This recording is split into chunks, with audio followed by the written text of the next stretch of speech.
kohe. Tere õhtust siis. Nii, täna on siis kuu varjutuse õhtu. Täna on kasulik siis üles kirjutada ja õhtul voodis mõlgutada mõtteid, millest sa siis soovid lahti saada ja milliseks paremaks inimeseks sa soovid saada. Aga siis kuidas läks siis see hindamine? Tegid sa ära või selle hindamise? Ei teinud või? Tee kindlasti ära, see on päris huvitav. Mina tegin ära see 1 kuni 20 kõik ja siis liidad kokku. Siin vaatad need numbrid ära, mis omavahel plussid ja miinused siis kokku.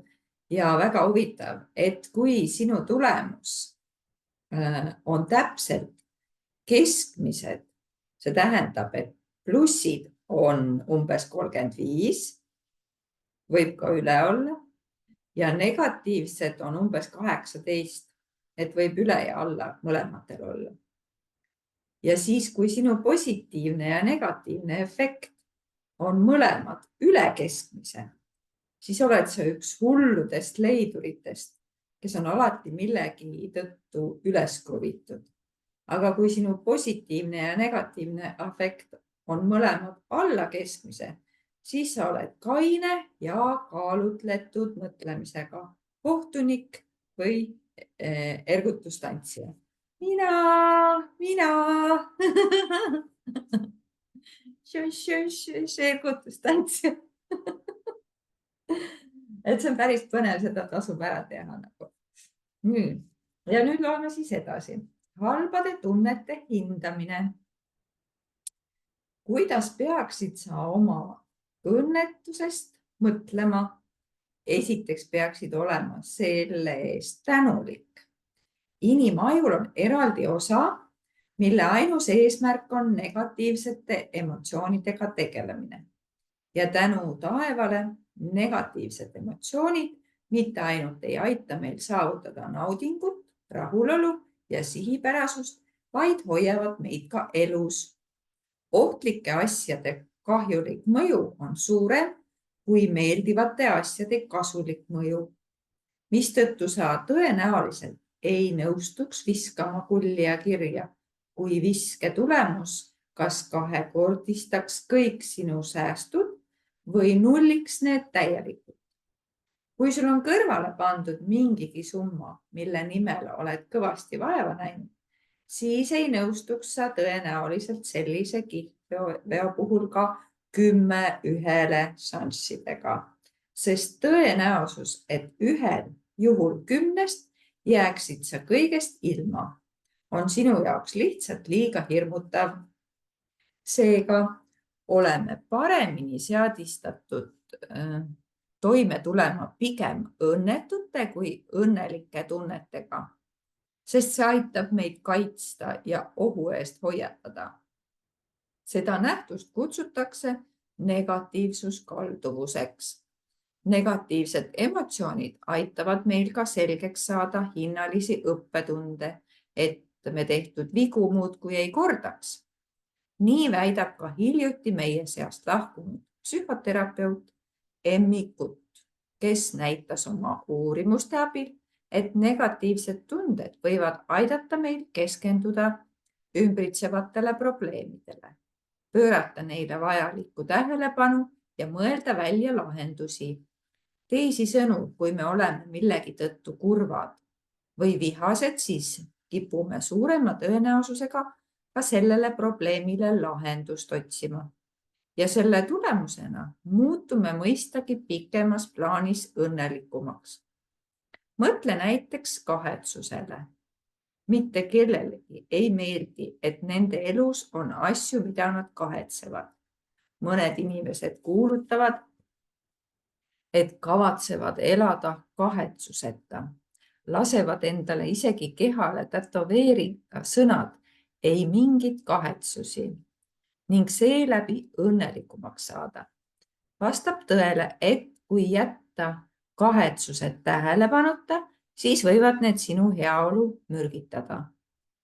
Obsessiivsed kahetsused on seotud depressiooni ja ärevusega, eriti nende seas, kes pidevalt oma kahetsustele mõtlevad ja neid peas muudkui läbi mängivad, nõnda oma igapäevaelu sügavalt kahjustades.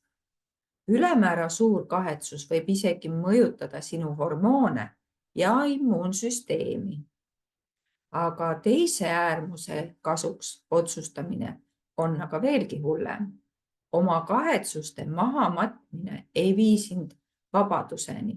Selle tulemusena sa üksnes kordad ikka ja jälle samu vigu. Tõeline vabadus tähendab seda, et me paneme kahetsuse oma elus õigesse kohta ja õpime sellest, mitte ei lase sellele endale koormaks muutuda. Kuigi kahetsust kogeda on ebameeldiv, on tegemist erakordse kognitiivse saavutusega. See nõuab, et läheksid mõttes tagasi mõne varasema sündmuse juurde ja kujutaksid ette, et käitusid toona teistmoodi ja muutsid asjade kulgu ning jõudsid sellele uuele tulemusele, keskendudes hoopis teistsugusesse olevikku ning võrdleksid siis seda kujutletava olevikku sellega, mida reaalselt praegu koged. Oletame näiteks, et sinu suhe praeguse kallimaga on tõeliselt kiiva kiskunud. Sinu kahetsus võib viia su mõttes tagasi eelmisse aastasse. Sulle meenuks su enda väiklus ja ärrituvus ning siis kujutaksid sa ette, et olid teatud olulistel hetkedel kannatlikum ja lahkem selle asemel, et oma kaaslast solvata. Siis keriksid sa mõttes lindi edasi ja näeksid vaimusilmas oma praegust suhet, mis on õitsele puhkenud, mitte kärbumas. See protsess ongi põhjus, miks kahetsus võib aidata meil nii mõndagi õppida, olgugi et tekitab meis ebamugavust. Nagu ütleb Daniel Pink, kes on kahetsuse teemal kirjutanud terve raamatu. Kui me oma kahetsustega tõsimeeli arvestame, siis võivad need parandada meie otsustusvõimet ja toimetulekut elus. Selle asemel, et lasta oma kokkuvarisenud suhte varjul end õnnetuks muuta, soovides lihtsalt, et asjad oleksid läinud teisiti, võid sa enda vastu aus olla selles osas, mis täpselt valesti läks ning kasutada seda teadmist tulevikus paremate suhete loomiseks. Loovus on samuti üks neist valdkondadest meie elus, kus õnnetus on meile kasuks. Kunstnikud on teadupärast pisut kurvameelsed ja otsivad inspiratsiooni hämaratest paikadest. Tabeli lahter, kus positiivsust vähe ja negatiivsust palju, kannab poeedi nime, igati teenitult. Ole ka ime, et just kuulus poeet John Keats on kirjutanud: kas te ei taipa, kui vajalik on vaevade ja hädade maailm selleks, et koolitada intelligentsi ja voolida see hingeks? Teadlased on avastanud, et Keatsil oli õigus. Ühes uuringus isegi mainitakse õnnetuse mõju kunstnike tööle, kasutades näitena helilooja Ludwig van Beethovenit, kes kirjutas oma parimat tööd pärast seda, kui oli olnud hädas tervisega ja pereliikmetega. Uuringu käigus leiti, et Beethoveni sarnaste suurte heliloojate seast vähendas 37% kurbuse tõus keskmiselt ühe suure kompositsiooni loomist. Põhjus seisneb selles, et kui inimene on kurb, siis keskendub ta oma elu ebameeldivatele osadele. See aga omakorda stimuleerib ajupiirkonda, mida nimetatakse ventrolateraalseks, prefrontaalseks ajukooreks ja mis võimaldab meil pingsalt keskenduda ka teistele keerukatele probleemidele, näiteks äriplaani, raamatu või sümfoonia koostamisele või aidata meil leida vastus mõnele keerukale eluprobleemile. Mõnede psühholoogide arvates tasub püüelda selle poole, et meis oleks täpselt parajal hulgal õnnetust, et kuuluda nende inimeste sekka, keda võiks pidada õnnelikkuse taseme järgi teisel kohal olevateks.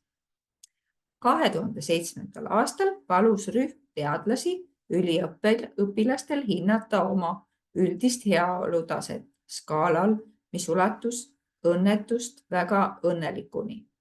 Nii nagu paljud teisedki üldise heaolu hindamiseks mõeldud testid, oli selle eesmärgiks mõõta kindlat tulemust, mis arvutati sisuliselt tehtega õnnelikkus miinus õnnetus. Tulemusi võrreldi osalejate akadeemiliste saavutustega ja sotsiaalsete näitajatega. Kuigi väga õnnelikel uuringus osalejatel olid parimad seltsielud, olid nende õpitulemused ühtlasi kehvemad kui neil, kes olid lihtsalt õnnelikud.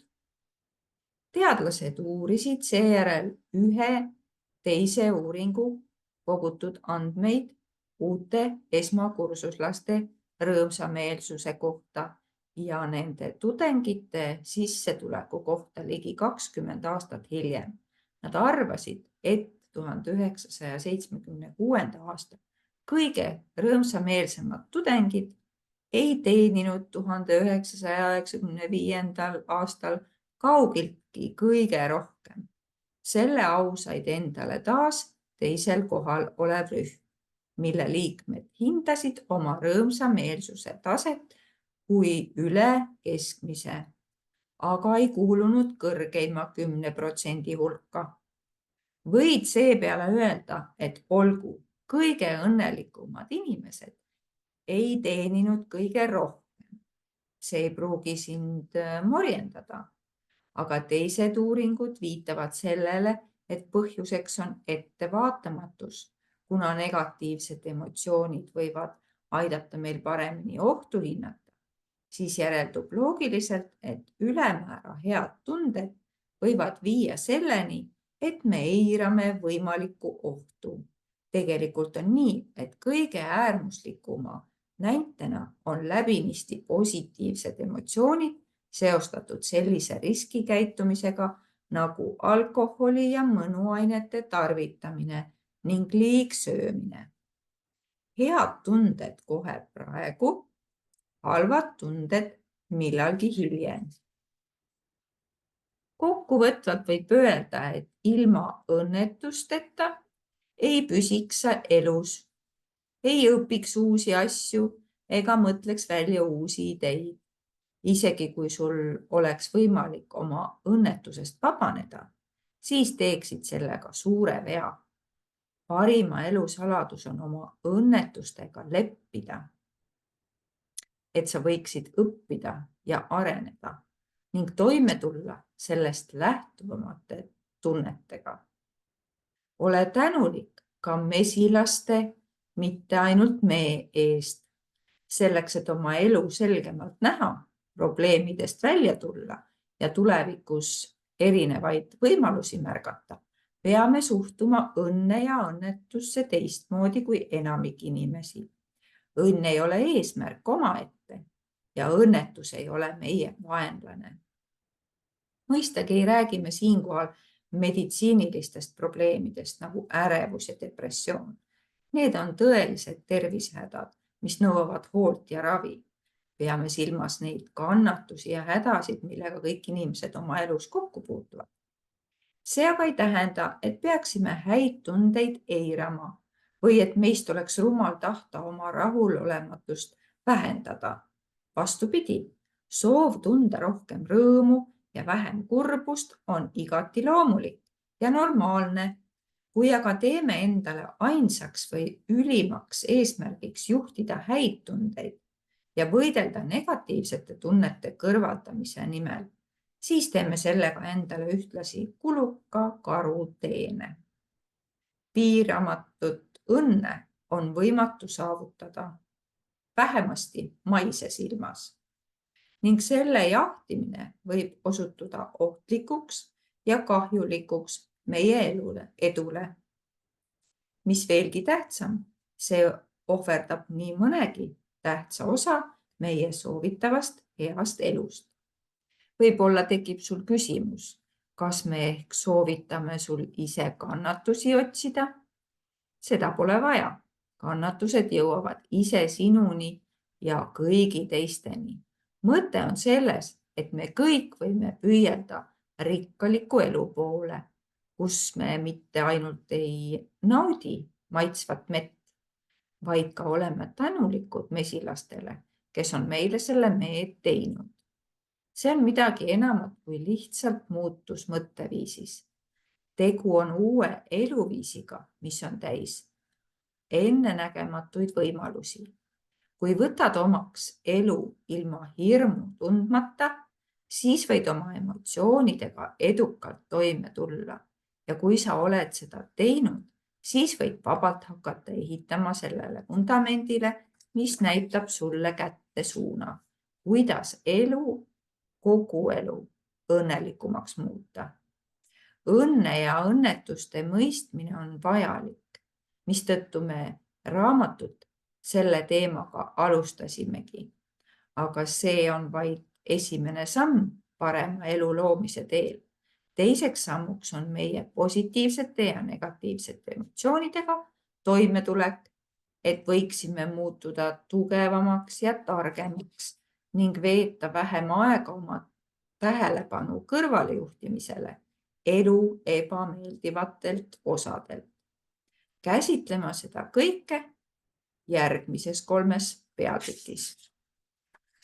Nii, ongi üks osa sellest läbi ja nüüd tuleb emotsioonidega toimetulek. Nii, sõnum oopralt. Olen veetnud mõned oma elu kõige õnnelikumad hetked puu all istudes, mõnda head raamatut lugedes või praksuva kamina ees koos oma koertega tukastades või külmal ja vihmasel päeval oma soojas köögis askeldades, mõnusa autise jaoks koostisosi otsides. Osa sellest heast tundest seisab selles, et tajun sisimas sügavalt, et mul on kõik vajaminev käepärast olemas. Ja see ongi käesoleva raamatu suur õppetund. Kui tahad end õnnelikumaks muuta, siis on sul selleks kõik vajaminev juba olemas. Et sellega alustada millal tahes, kas või kohe, nüüd, juba täna. See viimane lause hõlmab 2 õppetundi, mille oleme juba raamatust selgeks saanud. Esiteks seda, et eesmärk on muutuda õnnelikumaks. See on suhteline, kontekstist sõltuv ja muutuv seisund, mitte mingi ideaalne ja muutumatu nirvana. Ja teiseks seda, et õnnelikum ei viita mingile püsivale olekule, vaid millegi tegemisele. See pole miski, mida lihtsalt käed rüppes ootad, vaid reaalne muutus, mille nimel aktiivselt vaeva näed. See on üks paljudest asjadest, mida ma imetlen Arturi kui õpetaja puhul. Ta oskab väga hästi kõike oma kasutatavaid mõisteid defineerida. Üks põhjus, miks käesolev raamat sulle kahtlemata kasulikuks osutub, on see, et see varustab sind sõnavaraga õnnest rääkimiseks. Ja mis veel tähtsam, õnnest mõtlemiseks. Sõnavara muudab millegi, mis on enamiku jaoks meist vaid abstraktne ja ebamäärane idee. Millekski palju konkreetsemaks millekski, mida me võime paremini mõista ja eri nurkade alt vaadelda, millega võime eksperimenteerida ja mitmel viisil kasutada. Saad selgeks mõne teadusliku termini. Samuti õpid sa uue tähenduse mõnele väga tuttavale sõnale, konkreetselt õnne kontekstist lähtuvalt, optimism ja lootus, empaatia ja kaastunne. Tutvud ka mitme arturismiga mõistetega, mis on võrratult kasulikud, sest jäävad suurepäraselt hästi meelde, nagu näiteks emotsionaalne kofeiin ja kasutud sõbrad. Aga kas kõige hinnalisemat asja, mida siit raamatust õpid, sõnad, mille peaksid kleepima külmkapi uksele või lausa ära raamima ning riputama kuhugi seinale, kus võiksid neid näha iga päev 5 või 10 korda, kõlavad nii.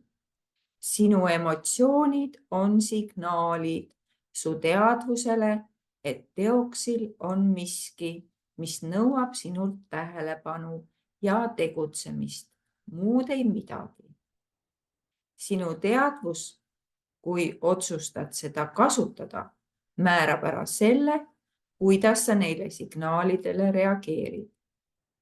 Veel üks kord, et oleks selge.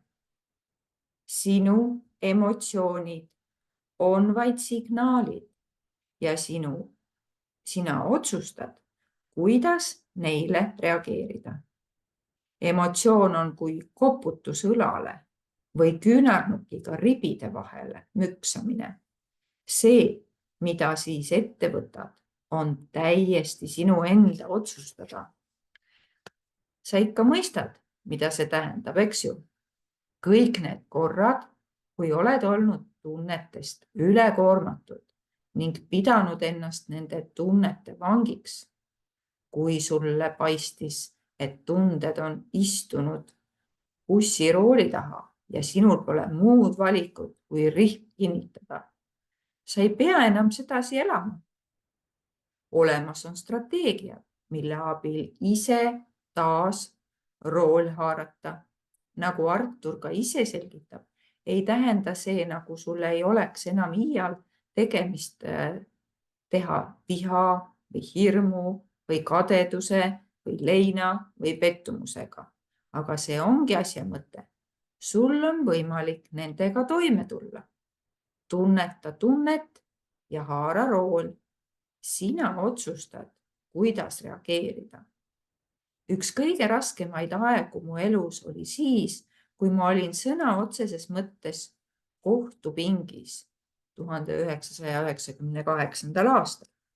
Võib-olla oled sellest juhtumist kuulnud. Texase osariigis veiseliha tootjad kaebasid mu kohtusse minu sõnavõtu pärast hamburgerite teemal. Olgu öeldud, et see kohtuasi ei olnud elu ja surma küsimus. Kui kohtuotsus oleks tulnud minu kahjuks, siis poleks mul tulnud isegi vangi minna, kuid kohtu alla olemine on sellegipoolest raske ja kurnav kogemus. See oli minu jaoks keeruline ja stressirohke aeg ning alusetu süüdistuse saamine ei tekita kunagi head tunnet.